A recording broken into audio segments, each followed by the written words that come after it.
I'm Meredith Tremblay, 68 years old, and I used to believe that aging would arrive quietly with time for tea on the porch and roses in the garden. But that was before the morning.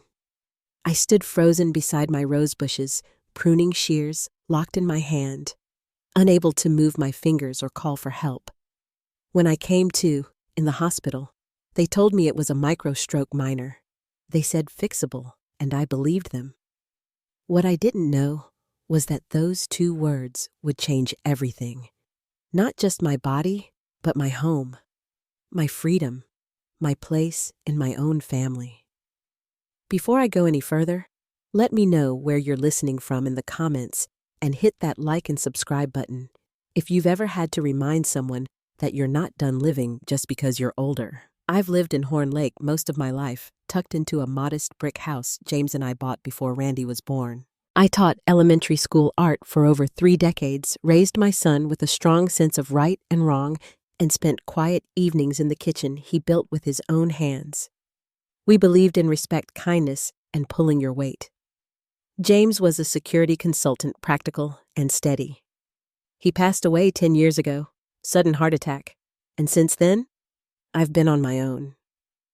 It wasn't always easy, but it was mine, my pace, my routine, my memories, tucked into every creaky floorboard and kitchen drawer. Randy used to be so gentle. As a boy, he was timid and sensitive, always clinging to my side at the grocery store and double-checking the locks before bed. James used to worry about him, said he needed more backbone, but I thought it showed a thoughtful heart. He grew into a precise man, married late to Laurel, a woman who never once called me mom. Always Meredith, like I was a client, not family. They were organized, structured, rigid. Their towels were folded like hotel linens, and dinner was served at exactly 7:00 p.m., never a minute early or late. When I came home from the hospital, I expected life to settle.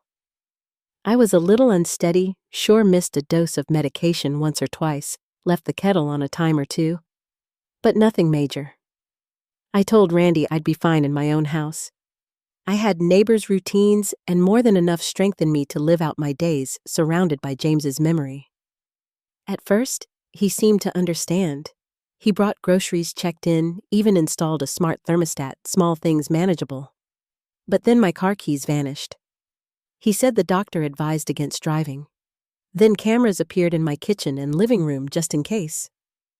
Laurel started clearing out my closet, replacing my teacups with plastic mugs, rearranging the furniture, like my home had become a fall hazard display. I told myself it was temporary, that they'd back off once they saw I was capable. But every step I took was second-guessed.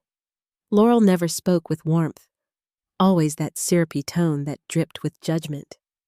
"We just want to help," she said, as if care meant replacing every part of my life with something she chose. Then one day, they showed up at my kitchen table smiling, holding hands like teenagers, announcing a Caribbean cruise they'd won. I was happy for them, I really was. But their smiles shifted when I asked about dates. They hesitated. And then Randy cleared his throat.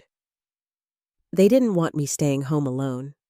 My house, the one I'd lived in for over 40 years, where I raised him, where James and I built a life, was suddenly off limits.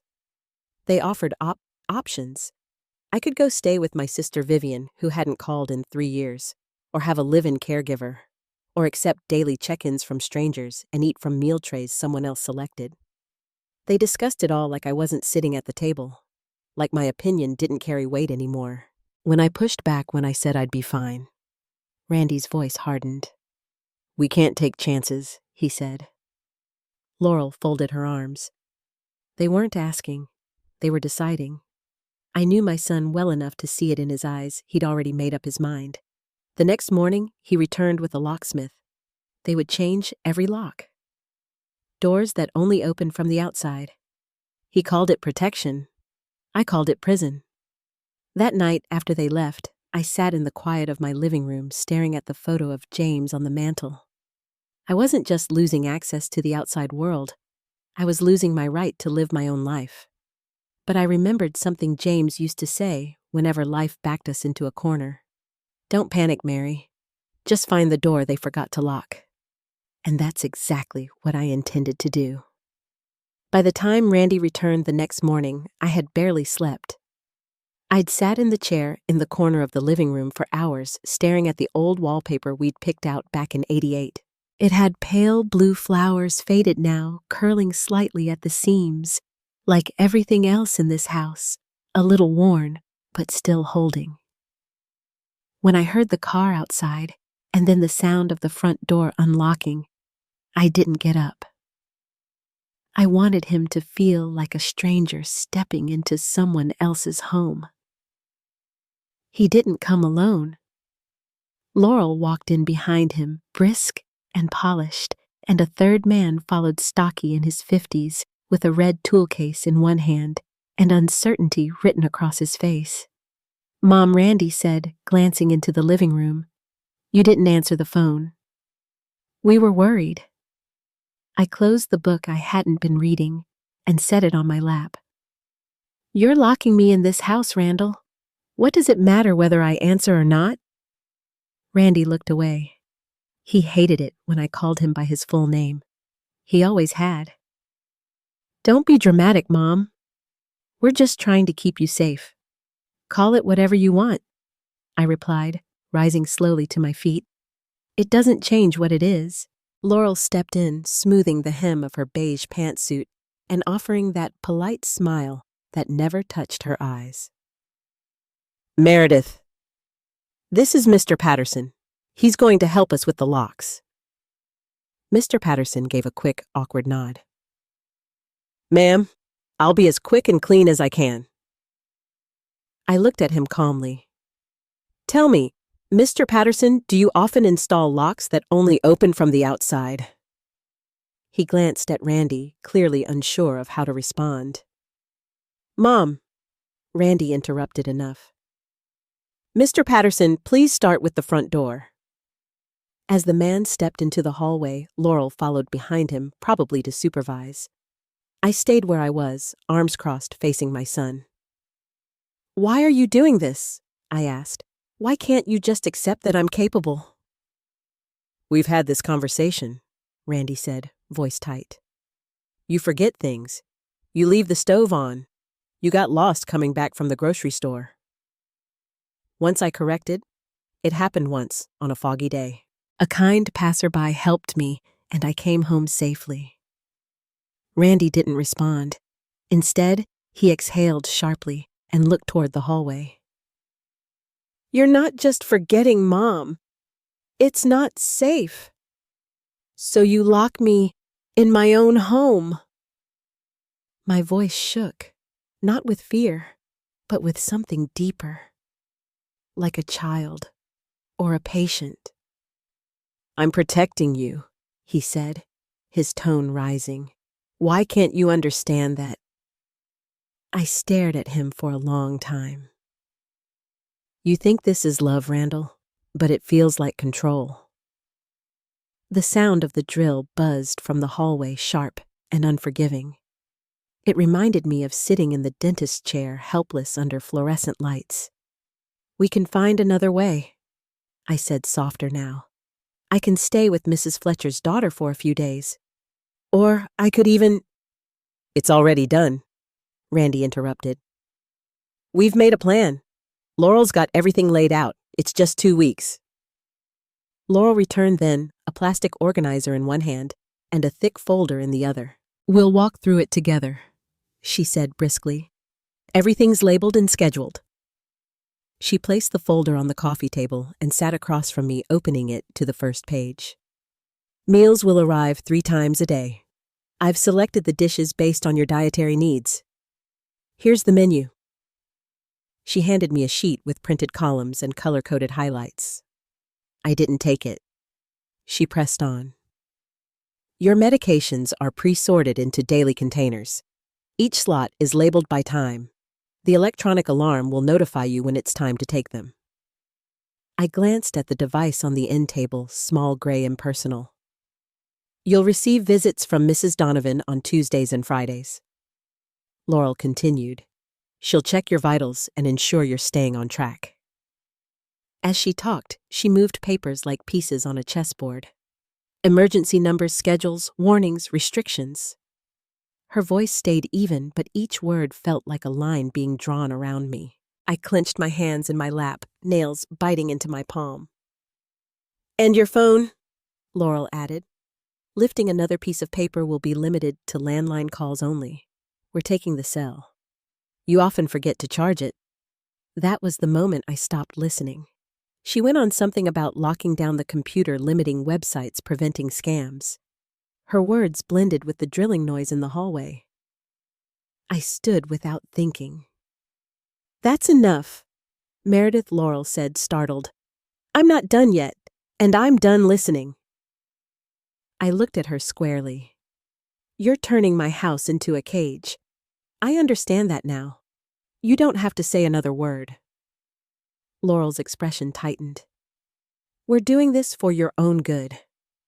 "If you were doing this out of love," I replied, "you would have asked me what I wanted." I didn't wait for her answer. I walked into the kitchen, the only room that still felt remotely mine. I stood by the window and stared out at the empty garden hands resting on the sink. Behind me, I could hear them murmuring. Cabinets opened, the refrigerator clicked, the walls closed in. Later, Randy came to the living room door. "Mom, we're almost done. Mr. Patterson has left. Would you like to have lunch with us before we go?" I didn't respond. "We leave in an hour. Laurel made dinner. It's in the fridge. Please don't forget to eat." I heard his footsteps fade down the hall.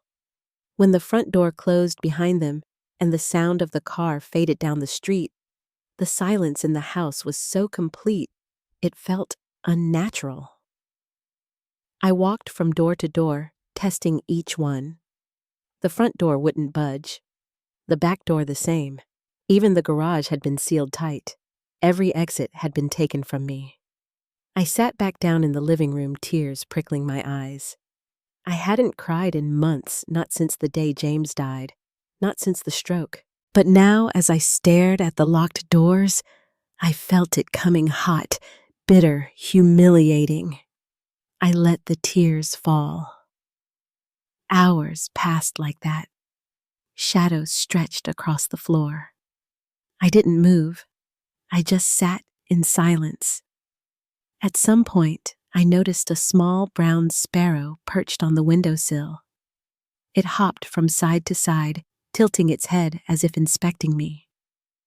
Then, without hesitation, it flew off wings, lifting it into the sky. And something inside me shifted. I stood up, walked to the mantel, and picked up the photograph of James. "You always said there's a way out of every trap," I whispered. "Even when it doesn't look like there is." That night, I opened the door to James's old study. I hadn't been in there in years.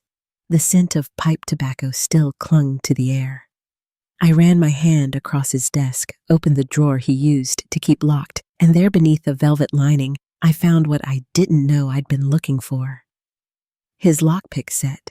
I didn't know if I could still remember how to use them. But I would learn.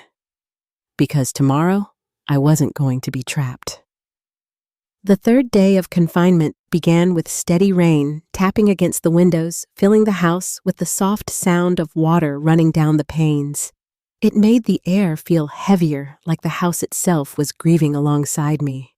I wandered the rooms without direction, pausing occasionally to look out at the garden. The chrysanthemums were drooping heavy with water petals pressed flat from the storm. The morning meal had arrived early, just like the day before. A man in a raincoat knocked once, left the bag on the doorstep, and walked back to his van without waiting for an answer. I hadn't seen a face since Randy and Laurel left. Even the social worker, Mrs. Donovan, wasn't due again until the next day. The silence felt like a second layer of insulation around me, soft but suffocating. I tried the television, flipping through the channels, but nothing held my attention. The news was filled with things that didn't touch my life anymore. Old movies felt stale, and travel shows only reminded me of all the places I couldn't go. I sat through half an episode of a game show before turning it off. The remote landed on the cushion beside me with a quiet thud. I decided to clean, not because the house needed it, but because I needed to feel useful. I scrubbed the counters in the kitchen, rearranged the pantry shelves, then moved on to the living room. Dusting the baseboards took longer than it should have. I spent nearly 15 minutes cleaning behind the bookshelf, a space no one had touched in years. When I stepped into the hallway, my feet carried me toward a room I'd been avoiding. James's study was still exactly how he'd left it. The scent of pipe tobacco clung to the air, mixed with the faint smell of leather and old paper. His desk sat beneath the window, neatly arranged, not a paper out of place. I ran my hand along the edge of it and paused at the middle drawer. I pulled it open slowly. Inside were his old security journals, a few worn notebooks, and a small wooden box tucked under a stack of folders. I lifted it out and set it on the desk. The carvings on the lid were still as clean as the day he brought it home from a trip to the Rockies. He'd called it his quiet box. When I opened it, I found the little keepsakes. I remembered a dried flower from our first date, a coin from a museum in Maine, and underneath the velvet lining, something unexpected. 5 slender metal tools lay nestled in a small pouch, his old lockpicking set. I hadn't seen it in over a decade, but I remembered him showing me how it worked once. "You've got to feel it," he'd said. "It's all in your fingers, not your eyes." He'd worked in security for years, testing systems and reviewing vulnerabilities. It seemed fitting now that he'd left me one last key to independence. That evening, after dinner, I brought the set into the living room. I dug around in the bottom of a storage drawer until I found one of James's old padlocks. It was scratched and dented from years of use. I sat at the kitchen table, the lock in one hand and the tension wrench in the other. The metal felt cold and awkward. I couldn't remember the exact sequence, only that the motion had to be light, never forced. My first few tries were hopeless. I applied too much pressure, dropped the pick twice, and nearly flung the whole set across the table in frustration. But I kept going, breathing slowly, trying to remember the rhythm James had taught me. After an hour, my hands ached, and my back was tight, but I stayed with it. By the end of the night, I'd managed to feel one small click inside the lock, just enough to know I'd moved something. The next morning, I tried again. The rain had stopped, but the air was still thick with moisture. I opened the windows to let in some air, sat at the kitchen table, and picked up where I'd left off. This time, the lock gave way after 20 minutes. When it opened with a soft click, something in me shifted. It wasn't about escaping. Not really. It was about proving to myself that I hadn't disappeared. That I could still do something new, something difficult. By the 4th day, I could unlock all 3 padlocks James had stored in his drawer. They weren't complicated locks, but they were enough to build confidence. That evening, I stood at the front door with James's tools in my pocket and my coat draped over my shoulders. I waited until the porch light turned on just to make sure I could still see well enough to work. The lock Randy had installed was more advanced than the ones I'd practiced on. A newer cylinder model with tight tolerances. I bent over, hands shaking a little from the cold, and began to work. The tension wrench fit snugly. I turned it gently, letting the pick find each pin one at a time. The process took nearly 2 hours. I had to stop twice to stretch my hands and wipe the sweat from my brow. Then it happened. A soft click, followed by a subtle turn of the wrench. The deadbolt gave way. The door swung open slowly, revealing the porch and the quiet street beyond. The night air brushed against my face like something I hadn't felt in years. I stepped outside. The breeze was light, cool, and full of promise. I stood on the porch, arms wrapped around myself, staring out into the street. Horn Lake looked just as it always had, lamplight on pavement shutters, drawn lawns kept neat. But it felt like another country. I took a few careful steps down the front path, heart pounding, then turned back. I wasn't ready to go far. Not yet. But I could get there. I locked the door behind me, using the same tools to set it back in place. Then I did it again. And again. I stayed up late that night practicing. By sunrise, I could unlock and relock it within 10 minutes. I made myself a cup of tea and sat at the kitchen table watching the sun touch the windowsill. I had no plan yet, but I had a way out. The next morning, I waited for Mrs. Donovan's visit. She arrived at 10 on the dot, cheerful but hurried. "How are you feeling today, Mrs. Tremblay?" she asked as she unpacked her blood pressure cuff. "About the same as last week," I said with a smile. "Meals are arriving on time, and I'm keeping up with the schedule." She nodded, jotting notes in her folder. "Randy called yesterday. He wanted to know if everything was on track." "Of course he did," I murmured, then added, "Everything's fine." She checked my blood pressure, glanced at the pill organizer Laurel had left, then handed me a printout with emergency contact numbers. "You seem to be doing well. Call if you need anything between visits." After she left, I gave it 20 minutes just in case she'd forgotten something and came back. Then I changed into a soft gray dress, tied my scarf, and placed the tools in my coat pocket. I unlocked the front door, stepped out quietly, and turned the lock behind me. I was free for the first time in days. I kept to the sidewalk, walking slowly toward the park. It was only a few blocks, but my legs felt stiff and my heart beat faster than usual. The world seemed larger than I remembered, full of color, motion, sound. A child laughed from somewhere behind a hedge. A squirrel darted across the grass. At the edge of the pond, I found a bench and sat down, hands folded in my lap. That's where Pearl found me. Pearl didn't say anything at first. She just eased down beside me, wrapped in a beige windbreaker with the collar turned up and her white hair tucked into a wide-brimmed sun hat. Her bag sat in her lap, both hands resting on it. We sat like that for a few minutes, quiet, except for the rustling leaves and the soft splash of ducks moving along the edge of the pond. She finally glanced sideways and said, "Didn't think I'd see you out this way." I kept my gaze on the water and said I needed a walk. She nodded. "You still staying with Randy and Laurel?" I hesitated. "I'm at their place, yes." Pearl didn't press. She simply sat there, letting the silence stretch out again. I'd always liked that about her. She never pried, never filled the air with questions or suggestions like so many others. She just showed up. We watched a squirrel dart up a tree trunk, pause halfway, and scramble higher. A dog barked in the distance. Pearl finally shifted her bag onto the bench between us and said, "I brought your library card. They sent it to the house by mistake. I figured you might want it." I took the envelope and slid it into my coat pocket without opening it. "You're still listed as the main account holder for the neighborhood newsletter, too," she added. "Wouldn't be right for me to take it over." "I think it's time someone else handled it," I said, and for the first time, she looked straight at me. "That doesn't sound like you." I looked away.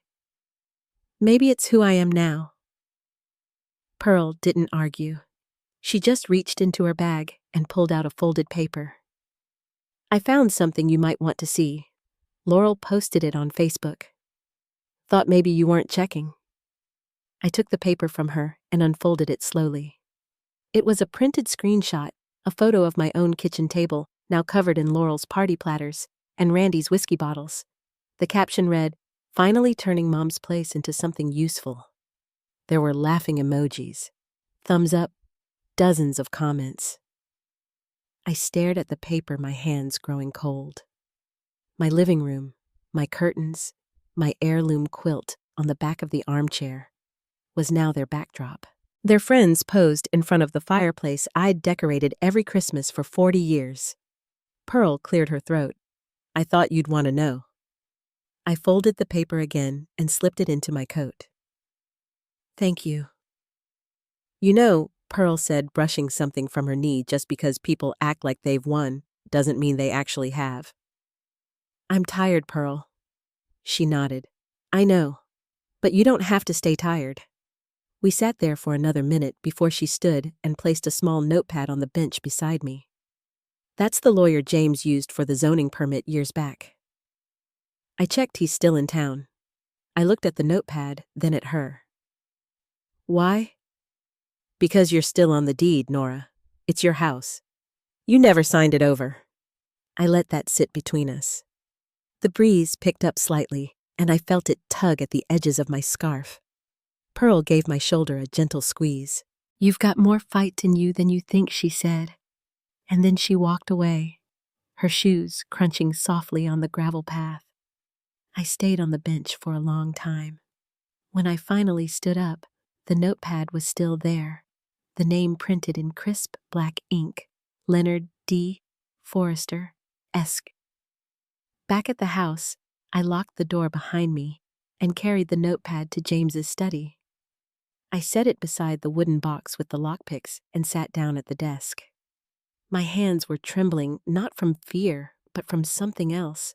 Something old, something I hadn't felt in a long time.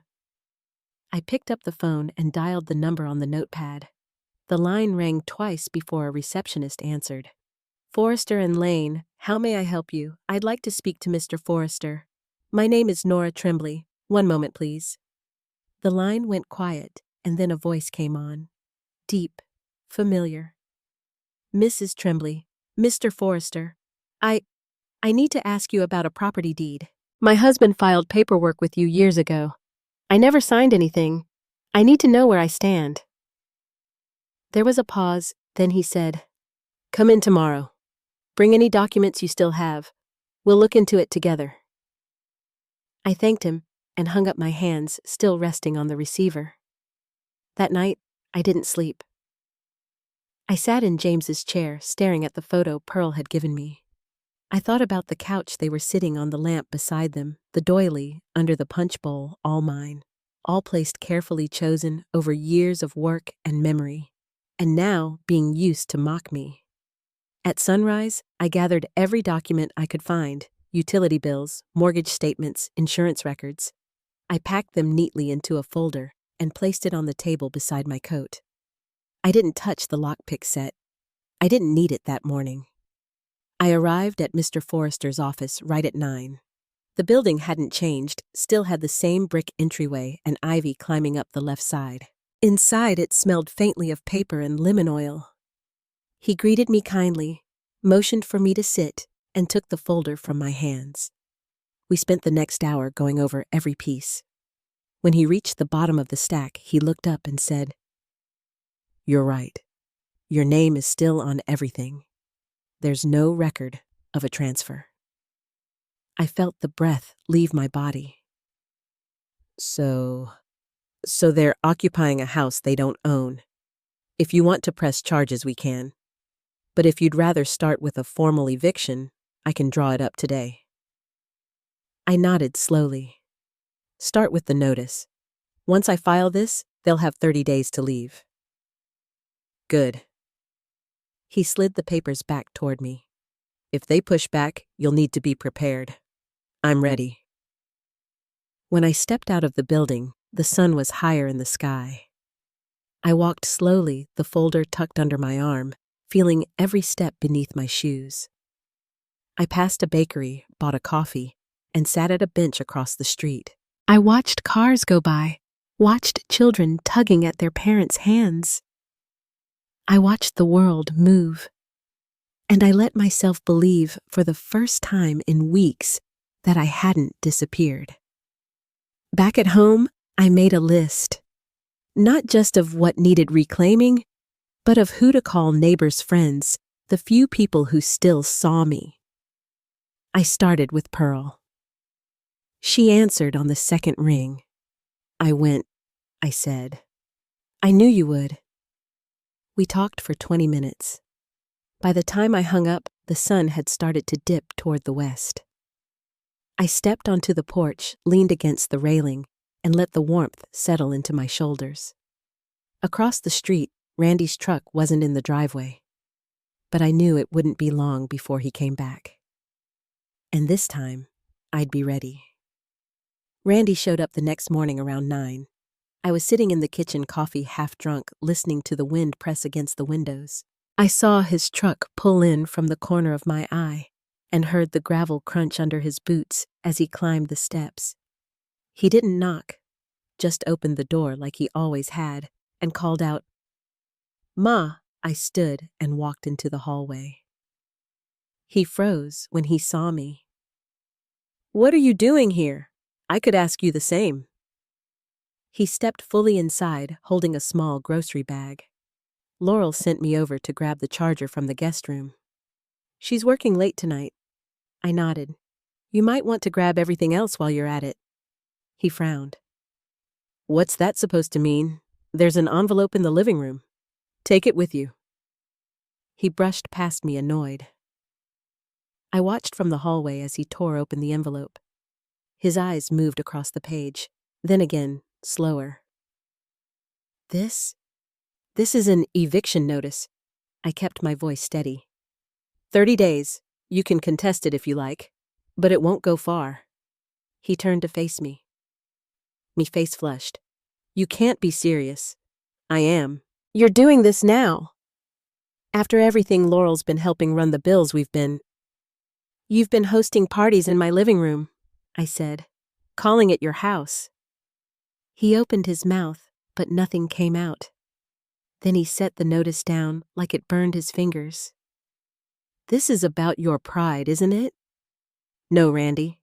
It's about my home."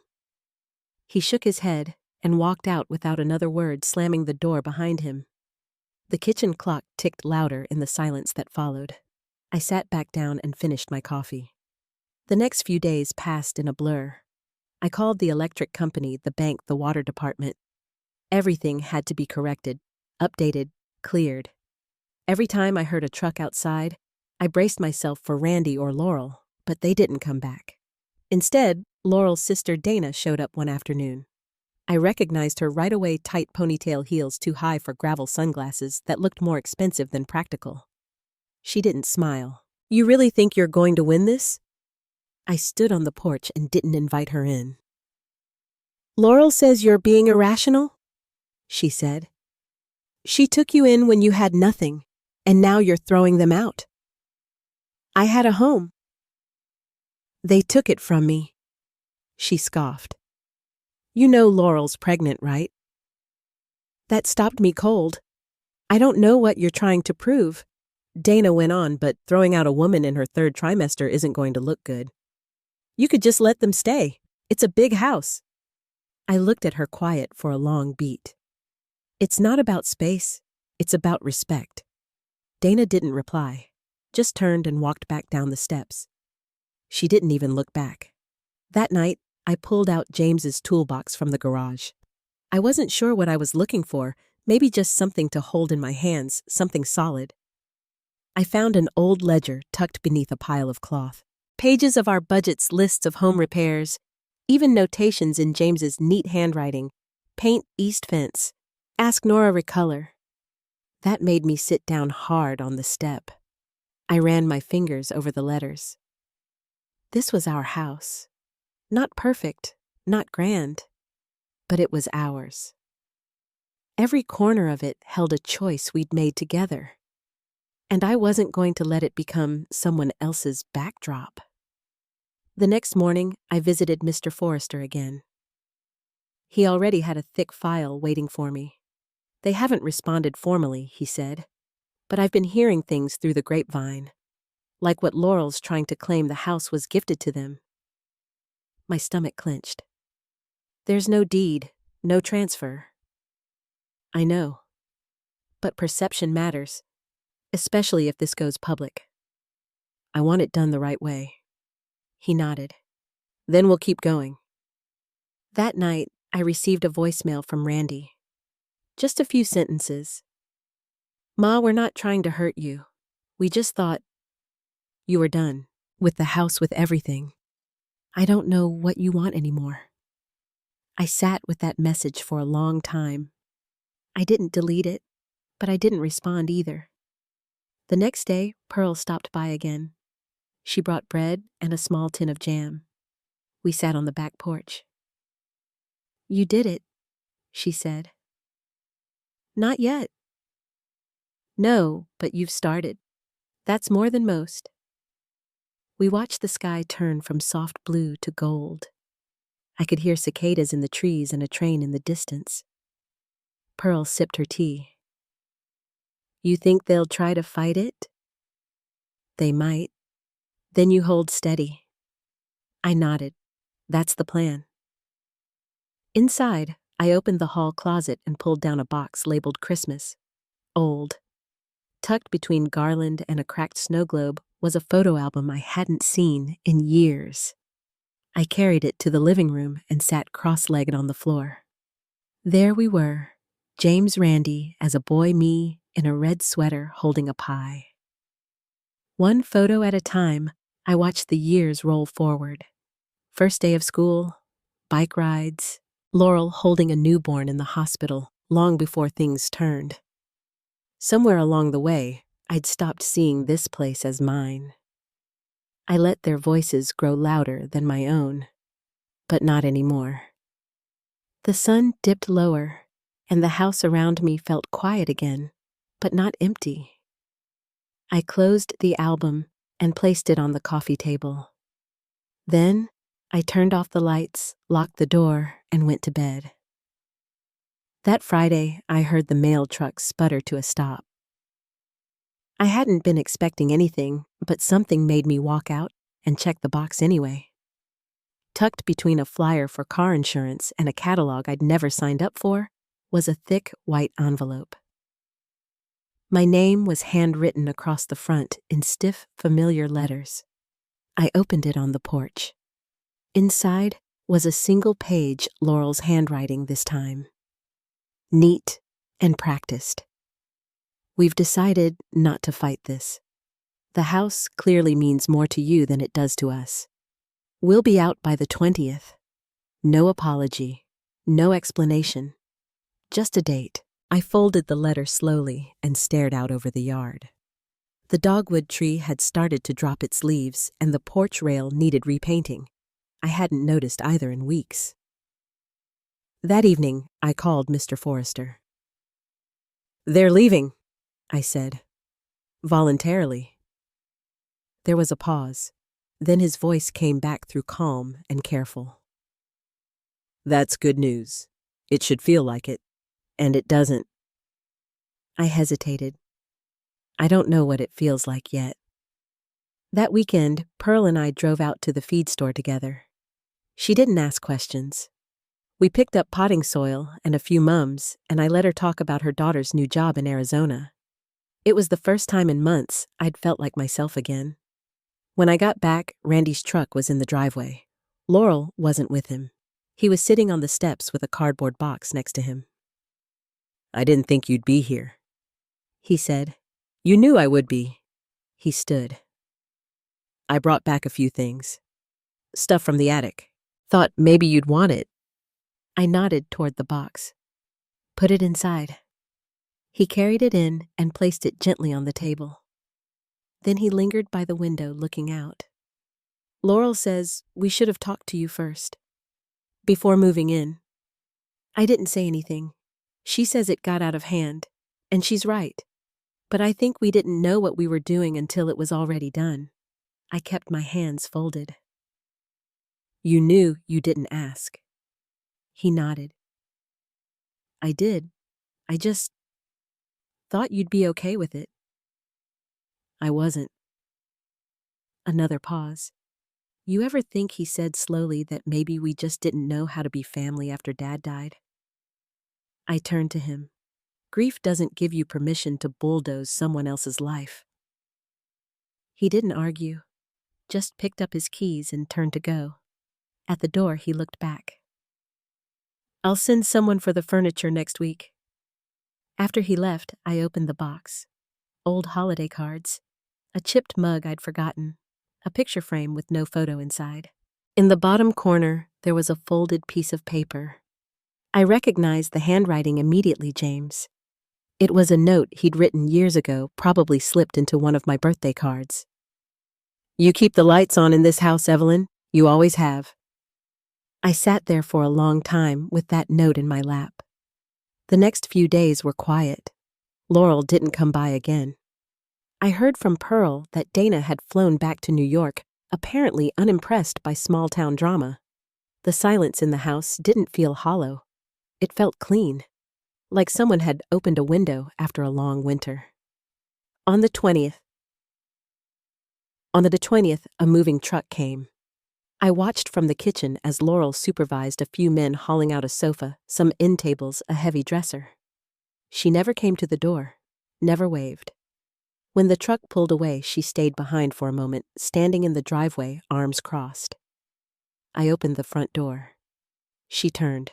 "We're out." "I know. Randy's looking for a place closer to work," she said. "I'm going to stay with my sister for a while." I nodded. She hesitated, then added, "We didn't mean for things to get like this." "I know." She looked down at her feet. "You really love this place, huh? It's not just a place." She nodded slowly, then turned and walked down the drive without another word. That evening, I made tea and sat on the porch. The wind had picked up rustling the trees along the back edge of the yard. Pearl came by just before dark, holding a small potted fern.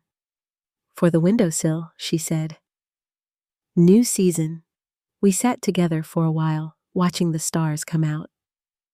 The house behind us was quiet, but it didn't feel empty. It felt ready. 3 weeks after Laurel moved out, I stood in line at the hardware store with a gallon of soft blue paint and a new lock set in my cart. A quiet sort of energy had settled in my chest, something steady, not angry. I'd cleared out the last of their dishes, wiped down every cupboard, and finally reclaimed the guest room as my sewing space again. The cashier was a teenage girl with a red ponytail and chipped nail polish. She smiled politely as she rang me up. "Doing some spring refresh?" she asked. "Something like that." I spent the rest of the afternoon painting the kitchen. I kept the windows open, letting the breeze carry in the sound of leaves shifting and dogs barking a few houses down. That night, for the first time in a long while, I sat at my table and made a proper dinner, roasted chicken sweet potatoes, and a green salad with homemade dressing. I even used the cloth napkins. When Pearl dropped by the next morning, she raised her eyebrows at the scent. "You cooked, I did." She grinned. "Must be serious." We sat with coffee, and she caught me up on her daughter's move and the new pastor at her church. Then she asked casually, "Have you thought about putting anything in writing? Just to avoid, well, future misunderstandings." I knew what she meant. "I've already spoken to Mr. Forrester," I told her. "We're updating everything. The deed, the will, power of attorney." She let out a soft sigh of relief. Good. I didn't want another Randy or Laurel situation. This house was mine. James and I built it. I wasn't going to let anyone else rewrite that. Later that week, I called Mr. Forrester again to finalize a few more documents. He offered to come by the house so I wouldn't have to drive. When he arrived, briefcase in hand, he gave a small nod toward the porch. "Place looks lighter. It feels that way." We reviewed the paperwork at the kitchen table. I initialed where he pointed and signed at the bottom of each page. "This should ensure that no one else can make a claim against the property," he said. "And the trust I asked. Set up exactly as you requested. If anything happens to you, Pearl is the secondary executor. After that, funds go to the foundation in James's name." I closed the folder. "Thank you." He gathered his things and paused before leaving. "I know this hasn't been easy, Evelyn, but I've worked with families a long time. Clarity is a gift." That night I walked out to the backyard just before dusk. The garden beds were bare, but I could already picture what I'd plant come spring zinnias, tomatoes, maybe a few squash vines. I wrapped my sweater tighter and looked up at the darkening sky. A few days later, the phone rang. It was Randy. "Hey, Mom." I waited. I just wanted to say we got settled. Laurel's renting a place out near St. Paul's." "That's good." There was a pause. "I know things got off track." "They did. I've been thinking about Dad lately. The way he used to talk about this place, about how proud he was that you two built it from scratch." I didn't answer. "I guess I forgot that part," Randy said. "I forgot that it was more than just a house."